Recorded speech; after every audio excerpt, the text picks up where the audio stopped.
dan kawan-kawan jurnalis, media cetak maupun juga online, yang disampaikan oleh Ibu Roro selaku Ketua atau Presiden Serikat Pekerja Indosat, dan juga Bung Gofur selaku Ketua Umum daripada Serikat Pekerja LKB Antara, adalah anggota bagian keluarga besar Aspek Indonesia. Apa yang disampaikan oleh mereka tadi mengindikasikan sangat jelas ya, bagaimana saat ini begitu mudah para pimpinan perusahaan melakukan PHK secara sepihak. PHK bagi kami di karyawan, di buruh, di pekerja manapun itu hal yang sangat biasa dan pasti itu akan kami hadapi.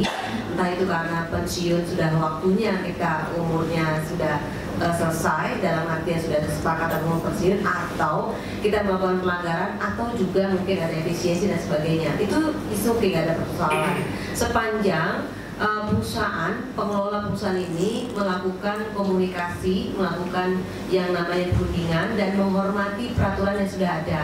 Ada yang namanya peraturan Undang-Undang 13 tahun 2003 yang sampai detik ini belum direvisi. Lalu di masing-masing juga sebagian besar ada yang memiliki perjanjian kerja bersama, dan pastinya kalau sudah ada perjanjian kerja bersama atau PKB ada serikat pekerjanya. Nah, apabila komponen atau elemen tersebut dilakukan, dipatuhi oleh pengelola perusahaan, pasti insya Allah tidak akan pernah ada persoalan. Yang menjadi persoalan adalah undang-undang yang tadi saya sampaikan dan juga kesepakatan yang sudah dilakukan itu dilanggar, itu pasti menjadi sebuah persoalan. Kami meminta kepada pemerintah dalam hal ini, Kementerian Tenaga Kerja, baik itu pusat maupun daerah, untuk merespon cepat kayak gini-gini nih. Ya, sayangnya memang semenjak pengawasan itu ditarik ke provinsi, ini menjadi sudah tidak lagi maksimal dalam pengawasan.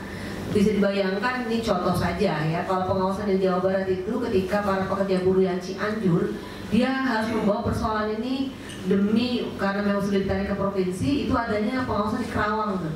Bisa dibayangkan dari jarak tempuh dan lain sebagainya sudah tidak maksimal dan juga tidak lagi efisien.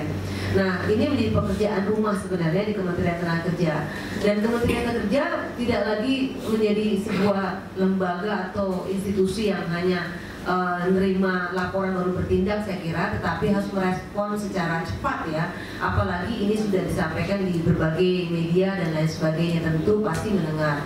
Dan kami sayangkan apa yang terjadi di Indosat maupun juga Antara, terutama yang di Indosat. Indosat ini kan milik asing Qatar ya. Sebagian memang ada saham BUMN di sana. Ini sudah didatengin Dewan DPR RI, anggota DPR RI Komisi 9, sudah disidang. Kirain takut gitu ya, kirain hormat atau bagaimana gitu, patuh. Ternyata masih terus tuh di sorenya bikin semacam pernyataan bahwasannya, oh itu sudah suka sama suka kok, 70 kali gaji yang tadi dilansir oleh Bu Roro. Dan ini membuat kami prihatin ya. Jadi sudah tidak lagi ada yang bisa di quote-unquote ya, dipatuhi, ditakuti di negeri ini rupanya. Kayaknya mereka sepertinya, saya menduga ya, menduga kuat punya orang yang sangat kuat di balik mereka ini. Entah itu siapa ya, nggak tahu siapa yang bisa, kenapa mereka kok bisa melenggang kemudian juga secara bebas, terjun bebas ini, tidak mematuhi aturan main yang ada di Indonesia. Dan dugaan kuat juga bisa jadi tadi disampaikan, bisa saja ini sudah semacam kayak ada IO atau konsultan untuk PHK semacam seperti ini. Ini PHK sampah ya, PHK yang luar biasa, tidak memandang lagi hak-hak asasi manusia. Apabila hak asasi manusia di Indonesia sudah dilanggar, bagaimana kemudian hak asasi yang lain yang harusnya mendapatkan perlindungan dari negara? Kami mohon kepada kawan-kawan media, televisi atau media cetak atau online, mohon ini dimuat, karena kami sudah menyampaikan berkali-kali, ternyata kami mendapatkan informasi ini dugaan kuat ya, media dibungkam oleh oknum-oknum direksi yang memiliki kekuasaan dan uang ini. Jadi kami juga heran nih, kenapa ini nggak naik-naik, yang naik malah tadi dapat 70 kali dan ternyata sudah diluruskan oleh Bu Roro. Lalu yang kedua, PHK massal di Aspek Indonesia khususnya, nanti Pak Joko di sektor garment dan juga Pak Bambang di kimia energi. Aspek Indonesia ini kan sektor jasa, dan banyak sekali terjadi PHK massal dari sektor perbankan sendiri. Sudah kami sampaikan berkali-kali, sudah hampir mencapai angka 30.000 orang ter-PHK sejak 2015. Ya, sejak 2015. Kemudian di sektor retail banyak giant yang tutup, itu anggota Aspek Indonesia juga itu sudah tembus angka hampir lebih daripada 7.000 orang ter-PHK. Dan kemudian juga banyak di sektor pos logistik juga, dan juga sektor jalan tol yang saya sendiri bekerja di sektor jalan tol saat ini sudah PHK hampir kurang lebih dari sektor seluruh jalan tol di Indonesia itu 20.000 orang lebih ter-PHK, dan itu beda-beda perusahaan karena diganti gardu tol otomatisasi.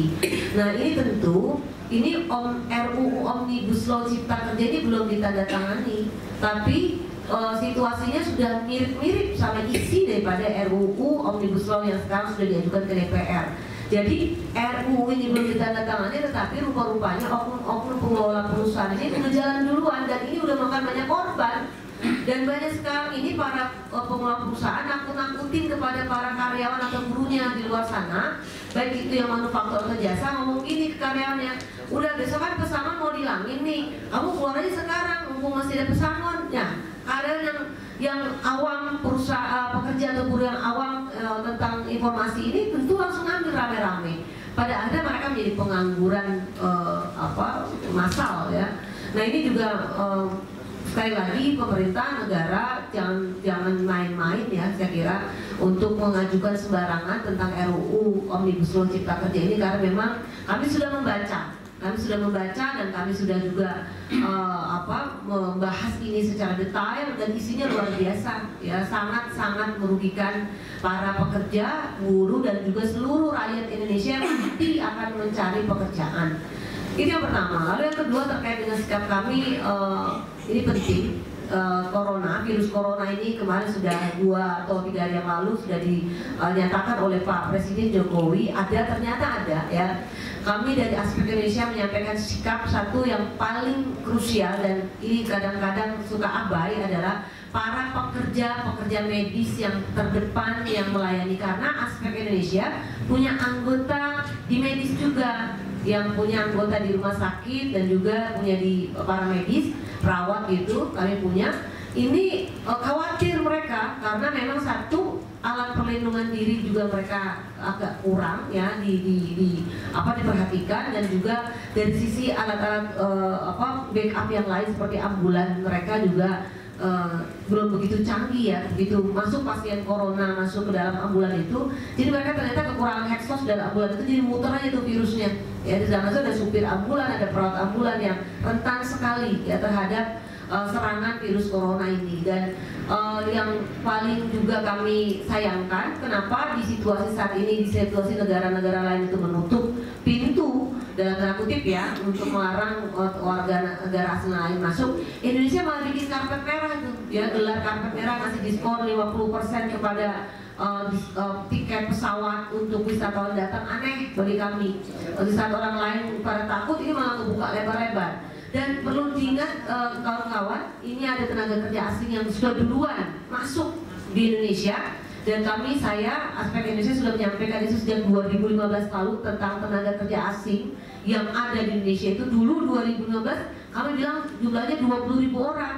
Sekarang di 2020 lebih daripada 100.000, mungkin 500.000 orang lebih ya, karena kami belum update lagi data. Dan jangankan jauh-jauh ya, di Cikarang, Kabupaten Bekasi itu ditemukan 3.000 orang tuh ya di Meikarta. Nah ini juga tolong diselidiki, tolong juga ditahan atau juga dipulangkan dulu kepada pemerintah tentang tenaga kerja asing ini, itu dalam rangka untuk kita meminimalisir rakyat Indonesia tidak terkena virus corona yang lebih berdampak. Lalu kemudian juga kami meminta kepada pemerintah untuk transparan, terbuka, jangan ditutup-tutupi ya semua informasi itu. Dan untuk para pejabat menteri-menteri jangan nyeloneh lah kalau bikin statement ya, jangan juga kepedean atau percaya diri bahwasannya nanti juga sembuh sendiri dan sebagainya. Saya kira ini bukan untuk bercandaan ya, tetapi ini memang sangat-sangat serius, karena memang kalau di head to head tentang penyakit misalnya kanker terbanyak, merokok terbanyak, itu juga nggak pas kalau menurut saya, karena memang virus corona ini penyebarannya secara cepat dan masif.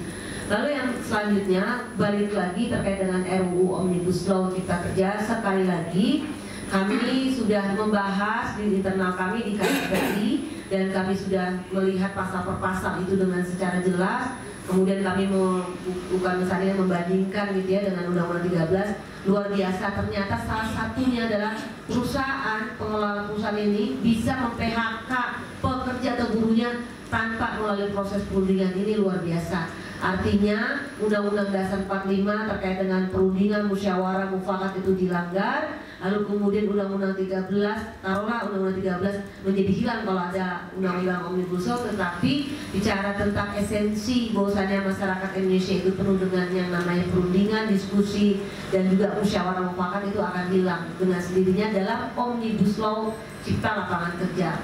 Mungkin itu yang bisa saya sampaikan. Demikian, terima kasih. Wabillahi taufiq. Assalamualaikum warahmatullahi wabarakatuh.